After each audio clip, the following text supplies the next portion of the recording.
আজকে স্কুলের টিফিনে হবে আলুর একটা স্ন্যাক্স। তার জন্য এখানে নিয়ে নিয়েছি আলু সেদ্ধ করে এরকম লম্বা লম্বা করে কেটে নিয়েছি, ধনেপাতা, নুন, এখানে আছে চালের গুঁড়ো, কর্নফ্লাওয়ার, গোলমরিচ আর চিলি ফ্লেক্স, আর এখানে ব্রেড ক্রাম্ব।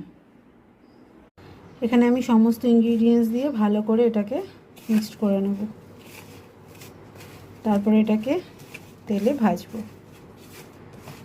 যেহেতু সেদ্ধ করা সেই জন্য খুব তাড়াতাড়ি এটা হয়ে যায়। আমার এখানে মিক্সড করা হয়ে গেছে, তো এগুলোকে আমি এবার এই ব্রেড ক্রাম্বের মধ্যে র্যাপ করে নেব। যতটা র্যাপ হয় ততটা। আমি এখানে অয়েলটা গরম করে নিয়েছি, এবার একটা একটা করে এর মধ্যে ফ্রাই করে নেব।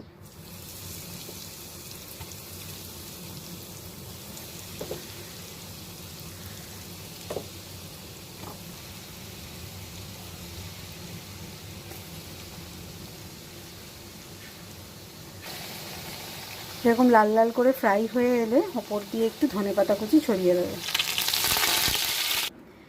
আমার আজকের টিফিন বক্স কিন্তু একদম রেডি। দেখতে কিন্তু দারুণ হয়েছে। তা আমি এখনও টেস্ট করিনি, জানি না খেতে কেমন হবে। অবশ্যই আপনারা কিন্তু বিকেলে স্ন্যাক্সেও এটা চেষ্টা করতে পারেন একবার। তা আমাদের কিন্তু আজকে বিকেলে স্ন্যাক্সে এটাই হবে চায়ের সাথে।